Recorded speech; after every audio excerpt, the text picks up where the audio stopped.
श्री राम, भैया लक्ष्मण रक्षा कीजिए।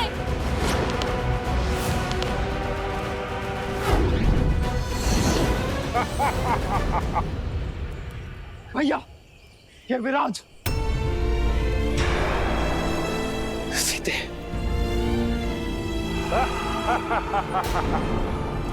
आद्या, भैया लक्ष्मण रक्षा कीजिए।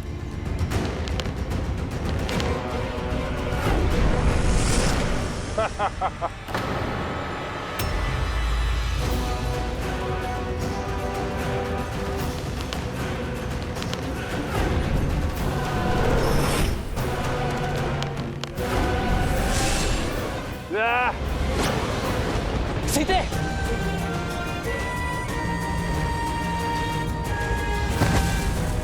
सीते, उठो सीते।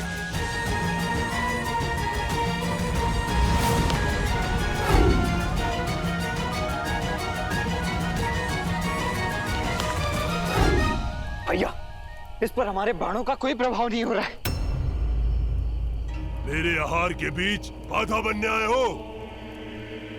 पहले तुम्हारा अंत होगा।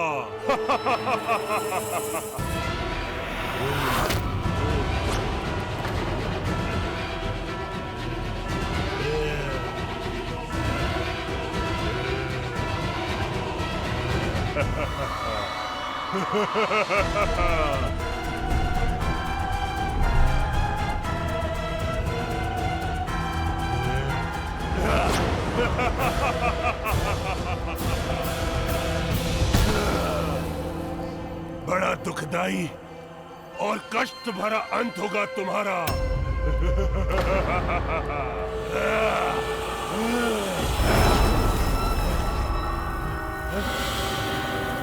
भैया, इस दुष्ट पर तो हमारे समस्त शस्त्र प्रभावहीन है। अब हम करें तो करें क्या? एक वीर का सबसे बड़ा शस्त्र स्वयं उसका बल होता है लक्ष्मण। लक्ष्मण, मल्ल युद्ध का प्रशिक्षण स्मरण है ना?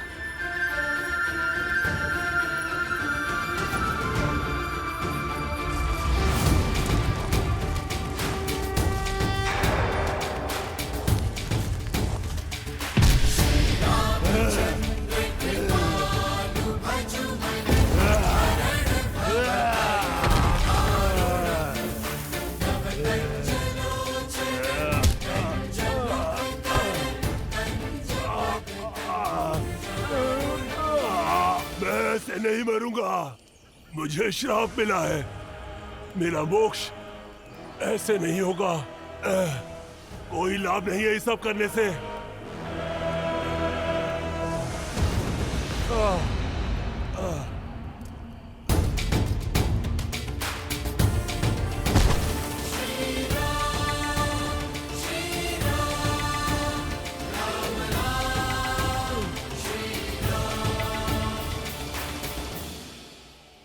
मुझे जीवित की धरती में गाड़ दीजिए राघव, तभी मैं इस नरकीय जीवन और अपने इस शाप से मुक्त हो पाऊंगा। कैसा शाप मिला है तुम्हें विराट? अपना परिचय दो। मैं टुमरू हूं, एक गंधर्व जो श्राप के चलते इस राक्षस रूप में आ गया। काम के मध में चूर होके मैंने कुबेर की पुत्र वधू रंभा पर कुदृष्टि डाली थी।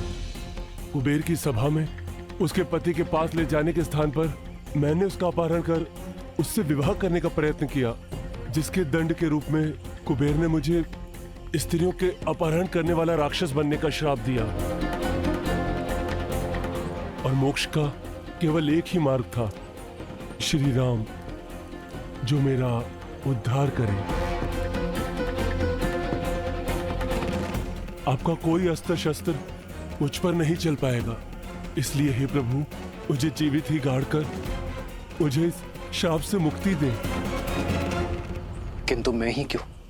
क्योंकि मेरे श्राप और इस पीड़ा का अंत केवल वही कर सकता है जिसने जीवन भर स्त्रियों का सम्मान किया हो, जिसने कभी किसी पर स्त्री पर कुदृष्टि न डाली हो। मैंने मोक्ष की इच्छा से न जाने कितने ऋषि मुनि और देवों के दरवाजे खटखटाए, किंतु सभी के मन में किसी न किसी पराई स्त्री के लिए काम अवश्य जागा था प्रभु। राघव, इस संसार में केवल आप हैं जो पवित्र हैं, इसलिए हे राम मेरी सहायता कीजिए, मुझे श्राप से मुक्ति दिलाइए। तुम गुरु, तुम्हारा जीवन समस्त संसार के लिए एक सीख है। स्त्रियों के सम्मान, उनके आदर का पाठ पढ़ाने वाला अध्याय है। मुझे तुम पर दया आती है तुम गुरु, और मैं तुम्हारी पीड़ा को भी समझता हूं। इसलिए मैं तुम्हें तुम्हारी मुक्ति में सहायता अवश्य करूंगा।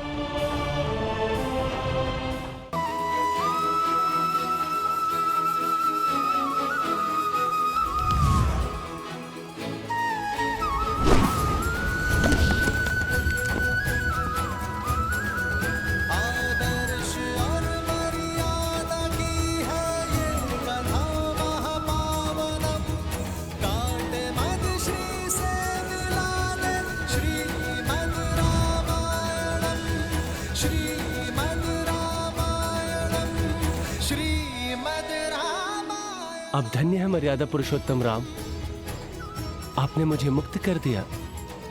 मैं एक गंधर्व हूं, संगीत ही मेरा जीवन है और मेरा धर्म भी। अब मेरा संगीत सदा आपके ही गुणगान गाएगा। अब आप दक्षिण दिशा में पंचवटी की ओर प्रस्थान कीजिए, अगस्त ऋषि के आश्रम की ओर। दंडक में राक्षसों का आतंक है और राक्षसों का राजा है महाबली लंकेश रावण। रावण के अधर्म और उसके अत्याचारों की कोई सीमा नहीं है। इस दंडकारण्य में न जाने कितने मानव भक्षक छोड़ रखे हैं उसने। और इस राक्षसी सेना का प्रमुख है खर, जो रावण की छाया बनकर अपने भाई दूषण के साथ मिलकर अपने इस आतंक से धर्म और मर्यादा का गला घोट रहा है। अधर्म और पाप के इस जाल से बचने के लिए, धर्म और पुण्य की स्थापना के लिए प्रभु आपको ऋषि सरभंगा के मार्गदर्शन की आवश्यकता है। वही आपको ऋषि अगस्त तक पहुंचाएंगे। केवल ऋषि अगस्त ही हैं जो राक्षस राज और उनके अंत के ज्ञाता है। शीघ्र जाइए राम, ऋषि सरभंगा के जीवन की डोर को आपके दर्शनों की आस ने ही थाम रखा है। फिर तो हमें इसी क्षण निकलना होगा।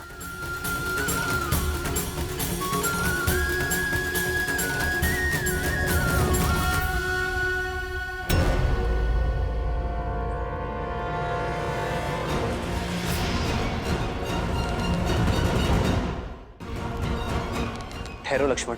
भैया, ये अवश्य ही राक्षसों का कोई गुप्तचर है। इससे पूर्व कि ये अपने साथियों को हमारी सूचना दे, मुझे इसका अंत कर देने दीजिए। लक्ष्मण, भागते हुए पर वार करना धर्म के विरुद्ध है लक्ष्मण। और फिर ये कैसे मान ली जाए कि वो गुप्तचर ही है? रघुकुल की मर्यादा और सम्मान उनके वंशजों के शौर्य में है लक्ष्मण, कुटिलता में नहीं। फिर तो हमें इसका पीछा करना चाहिए भैया। अब यही हमें खर तक ले जा सकता है।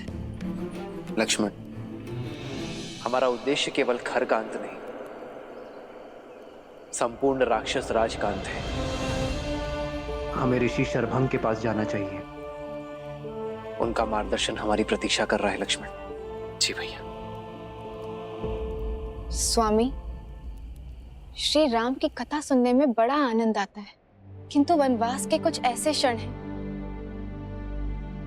जो मुझे आहत कर देते हैं। मैं समझता हूं देवी, परंतु वृक्ष की छाया के सुख का आभास तभी होता है जब व्यक्ति कड़ी धूप में अपने तन को बहुत देर तक जलाए। ये प्रसंग संसार के लिए इसलिए आवश्यक है क्योंकि ये संसार को ये शिक्षा देते हैं कि पीड़ा एक बहुत बड़े उद्देश्य की पूर्ति का साधन भी होती। बात आपकी उचित है, किंतु मोक्ष के बाद विराट ने जिन संकटों के बारे में कहा था वो क्या है? उद्देश्य जितना पावन होता है, मार्ग में कठिनाइयां भी उतनी अधिक आती हैं।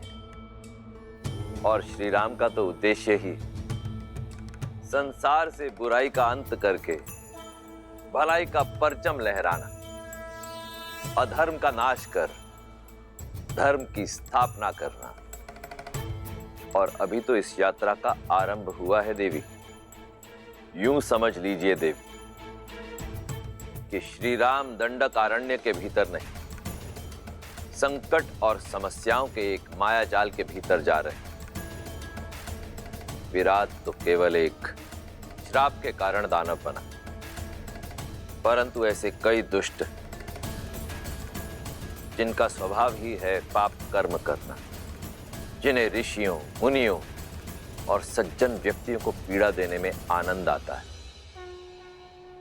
उनका अंत भी तो श्री राम को ही करना है। भगवान विष्णु के अवतार के लिए भला क्या कठिन हो सकता है?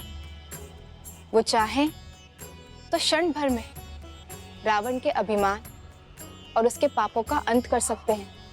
देवी, यदि रावण की शक्तियां असीमित हैं, उसका सैन्य बल अतुलित है, तो सामने भी नारायण है जिनका तेज अलौकिक है, और उस तेज के सामने इस ब्रह्मांड में कोई टिक नहीं सकता।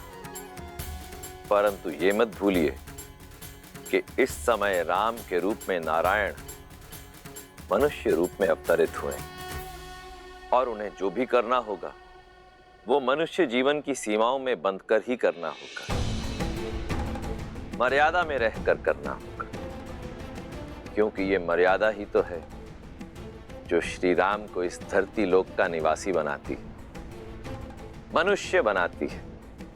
वो मनुष्य जिसे पीड़ा भी होगी, जिसे कठिनाइयों का सामना भी करना होगा, जिसके शत्रु भी बनेंगे।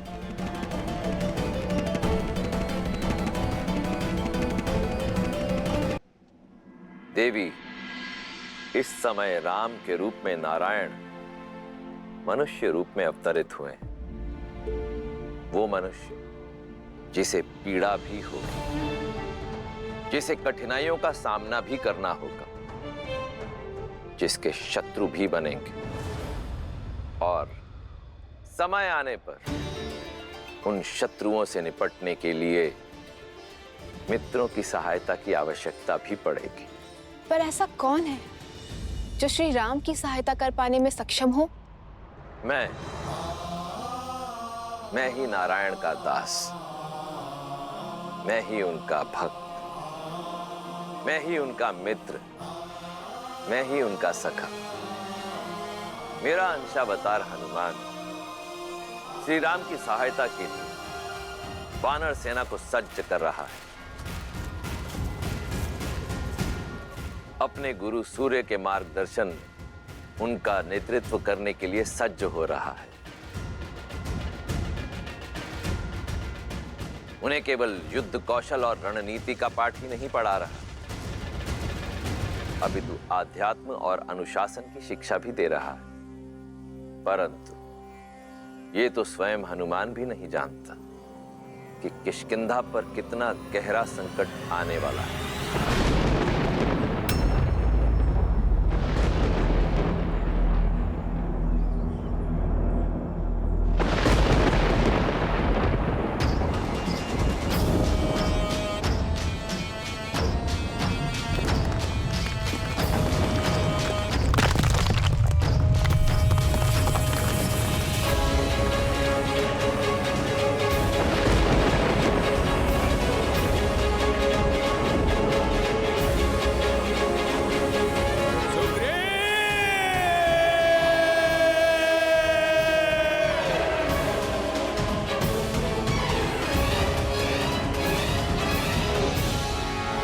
अनुपम, अब ये भोजन पदार्थ किष्किंधा के भंडारे में रख दो, ताकि आने वाली वसंत ऋतु पे किसी भी वानर को भूख का सामना ना करना पड़े।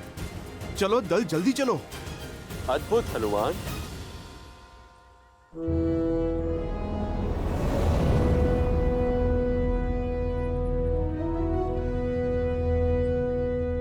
प्रणाम वानर राज सुग्रीव।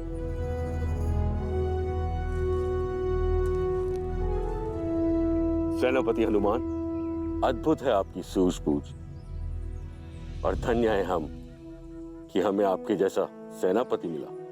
आपकी सूझबूझ के कारण हमें नया जीवन दान मिला। बीते वर्षों में जब जब भारी वर्षा हुई है तब तब राज्य में अन्न का अकाल पड़ा है, किंतु अब ऐसा नहीं होगा।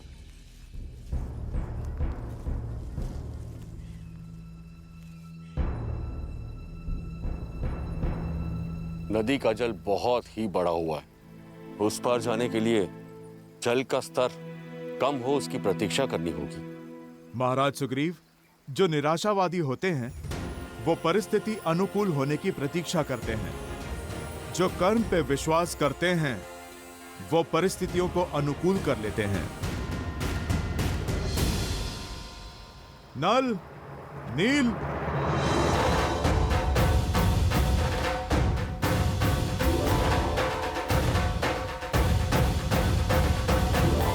नल और नील, तुम में बुद्धि और बल दोनों हैं। मैंने देखा है तुम्हें वृक्ष की बेलों से वृक्षों के बीच सेतु बनाते हुए। तो चलो आज इस नदी पार हम सेतु बनाते हैं। जो आज्ञा सेनापति।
अति उत्तम नल और नील, तुम दोनों वानर समाज के रत्न हो। एक दिन तुम्हारा कौशल वानर जाति के गौरव का कारण बनेगा। अति उत्तम हनुमान, तुम्हारे मार्गदर्शन के बिना यह कार्य संभव नहीं था। नहीं महाराज, जिनकी बुद्धि उन्हीं का श्रेय, जिनकी योग्यता है गुण तो उन्हीं को मिलना चाहिए। ये तो नल नील की उपलब्धि है, उन्हीं का परिश्रम है और उन्हीं का श्रेय। नेत्र ही हृदय का प्रतिबिंब होता है हनुमान। जितने ही स्वच्छ और सरल तुम्हारे नेत्र हैं, उतना ही स्वच्छ और कोमल तुम्हारा हृदय भी है।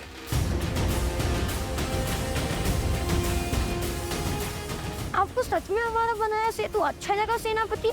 अवश्य, इसमें एक बड़ी अच्छाई भी है और एक कमी भी। जानते हैं कमी तो होगी, पहले प्रशंसा वाली बात बताइए ना। इससे अच्छा सेतु बनाना असंभव है। तो फिर बुराई क्या है? इसकी क्षमता। यदि कोई 100 गजों की शक्ति वाला वीर इस सेतु पे कूदे तो यह ध्वस्त हो जाएगा। तो फिर सेतु सुरक्षित है, क्योंकि इतने शक्तिशाली तो आप हैं, जिससे आपका बनवाया हुआ सेतु टूट जाए। अब शीघ्रता करो वीर, कुमार अंगद के अभिषेक की तैयारी भी तो करनी है। आप चिंता क्यों कर रहे हैं महाराज?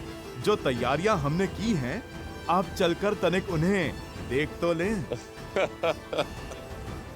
मैं भूल क्यों जाता हूँ कि मेरे साथ हनुमान जी हैं। चलिए।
तुमने तो किष्किंधा को स्वर्ग जैसा सजा दिया। सब कुछ कितना सुंदर लग रहा है। स्वयं विश्वकर्मा भी इतनी सज्जा नहीं कर पाते।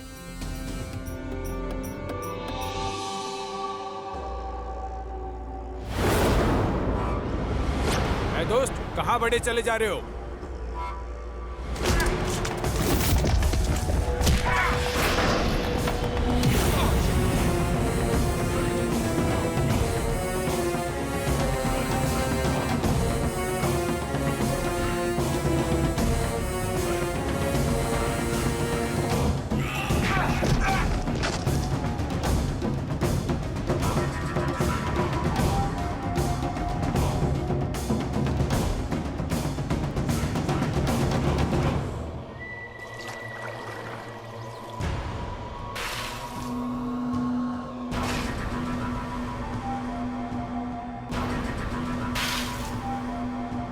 महाराज बाली, महाराज बाली।